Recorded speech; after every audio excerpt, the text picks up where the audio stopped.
Passport জালিয়াতির অন্যতম kingpin জড়িত চাকরি জালিয়াতিতেও। শুধু জাল birth certificate, school certificate, admit card, voter card, Aadhaar card, passport নয়, ভুয়ো নিয়োগপত্র তৈরি করে চাকরি দেওয়ার নামেও প্রতারণা করত পাসপোর্ট জালিয়াতি কাণ্ডে ধৃত মনোজ গুপ্ত। তদন্তে এমনই চাঞ্চল্যকর তথ্য সামনে এসেছে বলে পুলিশ সূত্রে দাবি।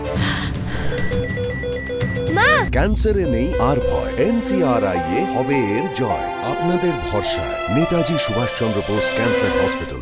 শনিবার রাতে উত্তর 24 পরগনার গাইঘাটা থেকে গ্রেফতার করা হয় পাসপোর্ট জালিয়াতি কাণ্ডের অন্যতম মাথা মনোজ গুপ্তকে। পুলিশ সূত্রে দাবি, পাসপোর্ট জালিয়াতির আগে চাকরি জালিয়াতিতেও হাত পাকিয়েছিলেন মনোজ। মাস চারেক আগেই চাকরি প্রতারণা মামলায় তাকে গ্রেফতার করে নদিয়ার গয়েশপুর থানার পুলিশ। সেই সময় তার কাছ থেকে প্রচুর ভুয়ো নিয়োগপত্র উদ্ধার হয়। জামিনে মুক্তি পেয়ে ফের জাল নথির কারবারি শুরু করেন তিনি। পুলিশ সূত্রে দাবি, ট্রাভেল এজেন্সি খুলে তার আড়ালে দিনের পর দিন জাল নথি ও পাসপোর্ট জালিয়াতির কারবার চালাচ্ছিলেন মনোজ। 17ই ডিসেম্বর বেহালার শখের বাজারে তার ট্রাভেল এজেন্সির অফিসে তল্লাশি চালিয়ে বহু জাল নথি উদ্ধার করে পুলিশ। এখন প্রশ্ন উঠছে, মনোজের কর্মকাণ্ড জানা সত্ত্বেও জামিনে মুক্তির পর কেন তাকে স্ক্যানারে রাখেনি পুলিশ? কিভাবে দিনের পর দিন জাল নথির কারবার চালাচ্ছিল অভিযুক্ত?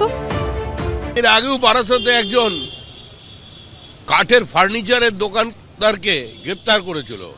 বারাসাতের মানুষ জানেন, সারা দেশ জুড়ে তার নেটওয়ার্ক আছে। দুবার পুলিশ গ্রেপ্তার করে তাকে ছেড়ে দিয়েছে। পুলিশের সবটাই জানা, কারণ এখানে জঙ্গি, মৌলবাদী, তাদের সঙ্গে সংখ্যালঘুর ব্লক ভোট সব মিলেমিশে একাকার করে ফেলেছেন। সংখ্যালঘু সমাজের যারা শিক্ষিত সচেতন মানুষ আছেন তাদের রাস্তায় নেমে আন্দোলন করা উচিত, তাদের এবার প্রতিবাদ করবার জন্য এগিয়ে আসা উচিত।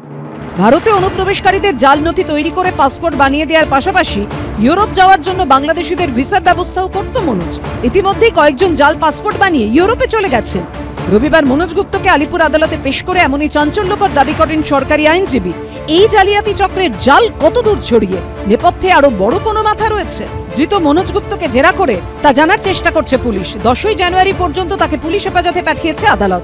আবির দত্তর রিপোর্ট, এবিপি আনন্দ।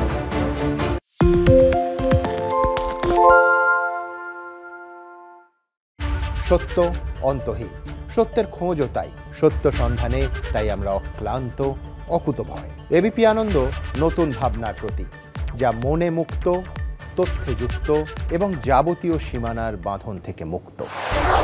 সীমা না শব্দটির মধ্যে লুকিয়ে আছে মানা শব্দটি, যেন চোখ রাঙানি এক অদৃশ্য বেড়াজাল, যা আটকে রাখে আমাদের এক ছোট্ট গণ্ডির মধ্যে। একমাত্র সঠিক খবরই গড়ে তুলবে এক মুক্ত সমাজ। সেই জগৎ গড়ার লক্ষ্যে কোনো সীমানার ঠুকুটি আমরা মানব না। এবিপি আনন্দ এগিয়ে থাকে, এগিয়ে রাখে।